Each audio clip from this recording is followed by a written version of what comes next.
Assalamualaikum warahmatullahi wabarakatuh. Alhamdulillah wahdah wassalatu wassalamu ala rasulillah. Allahumma salli ala nabil hashimi Muhammadin wa ala alihi wasallim tasliman. Khususan ila haratul muazzami wal mukarrami Guru Agung Pangarsa Abah Nam Sayyidi Syekh Ahmad Sahib Wafat Taj Arifin radhiyallahu ta'ala an. Al-Fatihah. Bismillahirrahmanirrahim. Alhamdulillah rabbil alamin. Ar-Rahmanir-Rahim. Maliki yaumiddin. Iyyaka na'budu wa iyyaka nasta'in. Ihdinas siratal mustaqim. Siratal ladzina an'amta 'alaihim ghairil maghdubi 'alaihim waladdallin. Bapak Ibu, ikhwan akhwat saudara yang berbahagia, masih di paragraf awal pasal pertama dari kitab Miftahus Sudur, di mana Guru Agung Pangarsa Abah Anom menjelaskan, wa amma mahiyatun nafi wal itsbat fa huwa afdal wa ashaddu ta'tsiran wa huwa kalimatul la ilaha illallah. Qala Allah Ta'ala fa'lam annahu la ilaha illallah. Jadi Bapak Ibu sekalian yang berbahagia, nafyu dan itsbat itu asyaddu ta'tsiran, memberikan dampak pengaruh yang sangat kuat, sangat luar biasa pada batin kita. Yaitu bila proses nafyu dan itsbat itu kita menggunakan kalimat zikir la ilaha illallah. Jadi ada begitu banyak kalimat nafyu dan itsbat, namun yang terdahsyat memberikan pengaruh pada batin hanya kalimat nafyu itsbat la ilaha illallah. Lalu kenapa la ilaha illallah itu asyaddu ta'tsiran? Kenapa la ilaha illallah itu mampu memberikan pengaruh sangat kuat pada batin? Jawabannya terletak pada kalimat la ilaha illallah itu sendiri. La ilaha illallah, la ilaha illallah, la ilaha illallah. Apa yang Bapak Ibu rasakan? Bingung tidak? Bingung tidak Bapak Ibu? Oke, kita coba lagi ya. Kita zikirkan yang lebih banyak lagi. La ilaha illallah, la ilaha illallah, la ilaha illallah, la ilaha illallah, la ilaha illallah, la ilaha illallah.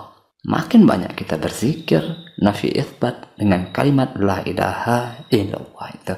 Nah, makin bingung tidak akhirnya? Makin kacau tidak logika? Nah, Bapak Ibu, ikhwan, akhwat saudara sekalian, bila kita merasa makin bingung, makin kacau logika, makin pasif intelektual, semakin tidak beraturan intelektual, nah itu berarti zikir nafyu itsbat la ilaha illallah itu berhasil bekerja. Kenapa demikian? Karena setiap orang yang memiliki logika yang sehat, setiap orang yang memiliki kecerdasan intelektual yang baik, pasti logikanya akan rusak, intelektualnya akan kacau balau ketika dia melafazkan la ilaha illallah. Apalagi bila kita menzikirkan kalimat nafi itsbat la ilaha illallah ini dengan banyak 165 kali. Wah, sudah bisa dipastikan logika itu hancur berkeping-keping. Intelektual benar-benar menjadi kacau balau, batin intelek menjadi pasif. Kenapa demikian? Karena itsbatnya itu aneh, Bapak Ibu.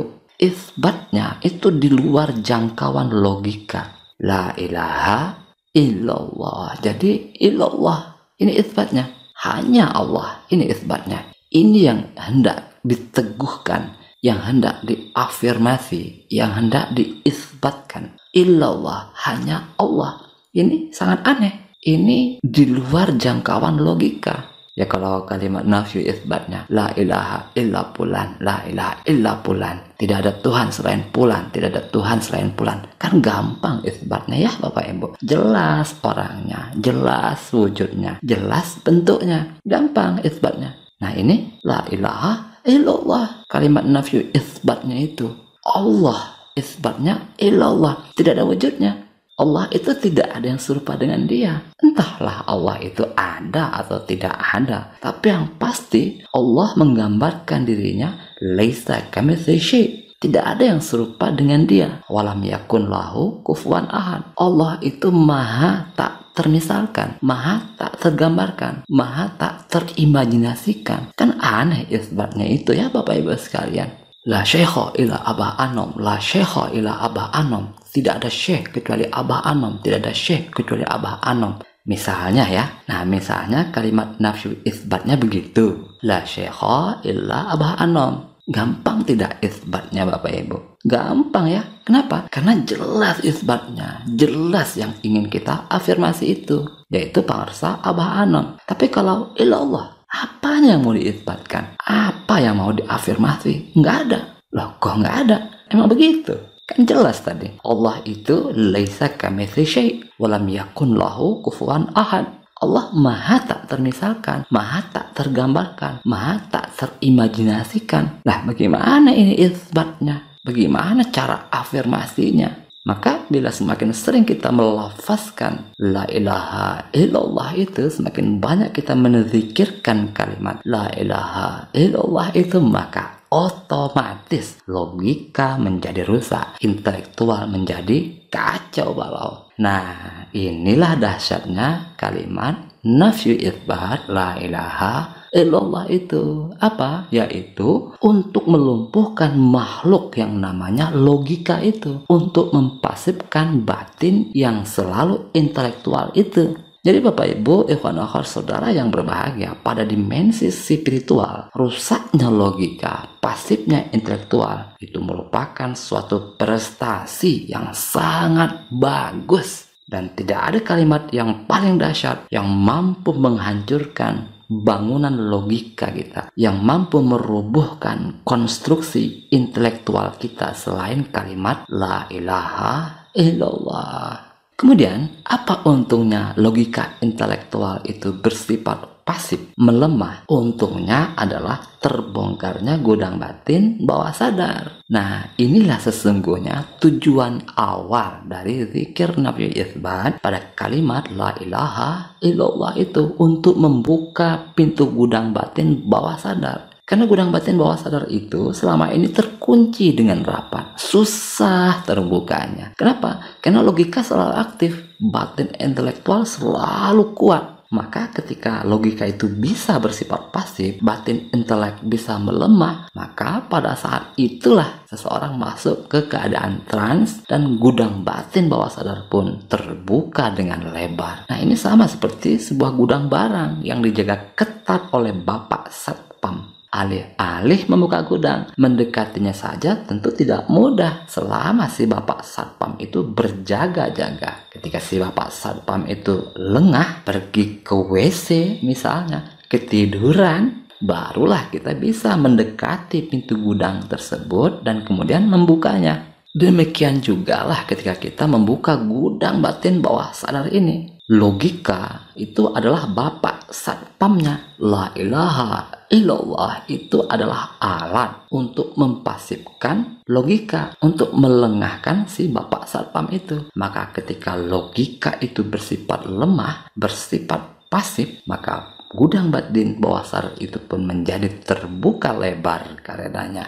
Teori seperti ini sebetulnya tidak asing ya Bapak Ibu di dalam ilmu neuroscience. Kalau Bapak Ibu pernah ikut training NLP atau training hipnoterapi, itu kan kadang peserta training ada yang sampai katarsis histeris ya. Kenapa hal ini bisa terjadi? Karena peserta training itu bersedia untuk mempasifkan logikanya, sehingga sang trainer itu bisa masuk ke alam batin bawah sadar peserta tersebut. Dan karena itulah tangisan katarsis histeris itu pun terjadi dan termanifestasi. Jadi di dalam diri kita ini, satu-satunya makhluk yang paling menghalangi, paling mengganjal perjalanan spiritual itu adalah logika kita. Si Bapak Satpam tadi yang terus-menerus menjaga gudang batin spiritual kita. Jadi pengganjalnya itu, penghalangnya itu adalah logika kita. Selama batin intelek aktif, maka bisa dipastikan seseorang tidak akan mampu masuk ke batin bawah sadarnya. Selama logika aktif, seseorang tidak akan bisa masuk ke dimensi spiritual. Jadi sampai di sini semakin mudah bagi kita untuk memahami hikmah sufistik pangarsa Abah Anom. Kalau berzikir, jangan berpikir. Kenapa? Karena berpikir itu tanda logika aktif. Batin susah masuk ke kondisi trans bawah sadar. Maka keadaan ini otomatis akan menghijab perjalanan batin spiritual. Gudang batin susah terbuka. Gudang batin tetap terkunci karena berpikir itu.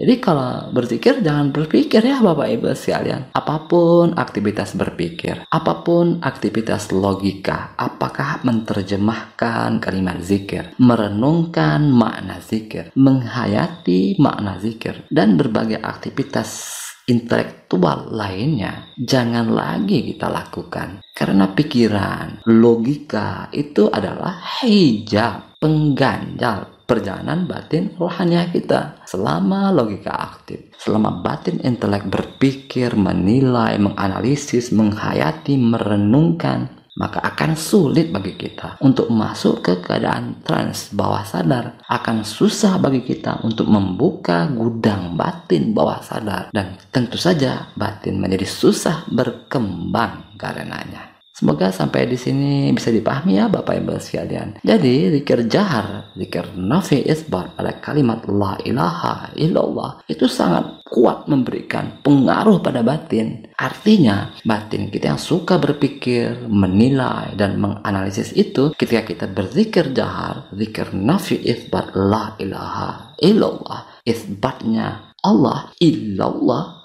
hanya Allah, maka logika menjadi rusak, intelektual menjadi kacau balau. Ini kalimat apaan ini? Apa Allah itu? Rusak logika, kacau intelektual, tak terpahami masalahnya, tak terimajinasikan, sehingga lama kelamaan batin intelek itu pun menjadi pasif dengan sendirinya. Maka dengan pasifnya batin intelek, kita pun mudah untuk masuk ke keadaan trans bawah sadar. Gudang batin bawah sadar pun menjadi terbuka lebar karenanya. Lalu ketika gudang batin bawah sadar itu terbuka lebar, maka otomatis sampah-sampah batin bawah sadar yang selama ini tersimpan di gudang batin bawah sadar itu pun berkeluaran dengan sendirinya, tumpah di langit pikiran kita. Sampah memori trauma, sampah memori sakit hati, sampah memori kemarahan, sampah memori intelektual, sampah memori ilusi, berkeluaran semua. Otomatis berkeluaran semua dari gudang batin bawah sadar kita, tumpah di langit pikiran kita. Nah, inilah yang sering kita komentari ya Bapak Ibu sekalian. Aduh, aku zikirnya kok nggak khusyuk ya. Aku zikirnya kok banyak pikiran ya. Nah, itu karena waktu zikir nafi isbat itu, waktu kita berzikir jahat dengan banyak, la ilaha illallah, la ilaha illallah, la ilaha illallah, la ilaha illallah, la ilaha illallah. Maka dalam satu kondisi tertentu, ada masanya nanti logika itu bersifat pasif, batin intelek melemah dengan sendirinya. Maka pada kondisi itulah gudang batin terbuka lebar. Akibatnya memori-memori negatif, memori-memori tak penting yang masih tersimpan di gudang batin bawah sadar berkeluaran semuanya dengan sendirinya, tumpah di langit pikiran kita. Nah, di sini ada hikmah yang luar biasa di balik keluarnya memori-memori bawah sadar dari gudang batin bawah sadar kita itu ya Bapak Ibu. Nah, ini sudah sedikit saya jelaskan fenomena penyimpangan pikiran ini, fenomena berkeluarannya memori-memori bawah sadar ini di video saya sebelumnya. Baik, itu saja yang dapat kita pelajari pada kesempatan kali ini. Semoga ada hikmahnya untuk batin spiritual kita, khususan ila haratul mu'azzami wal mukarrami qura agung para sahabat anam sayyidi Syekh Ahmad Shahib wa Fatah Arifin radhiyallahu ta'ala an. Al-Fatihah. Bismillahirrahmanirrahim. Alhamdulillahirabbil alamin. Arrahmanirrahim. Maliki yaumiddin. Iyyaka na'budu wa iyyaka nasta'in. Ihdinas siratal mustaqim. Siratal ladzina an'amta 'alaihim ghairil maghdubi 'alaihim waladdallin. Allahumma shalli ala nabiyil hashimi Muhammadin wa ala alihi wa sallim tasliman. Allahumma shalli wa sallim wa barik alaihi. Wassalamu alaikum warahmatullahi wabarakatuh.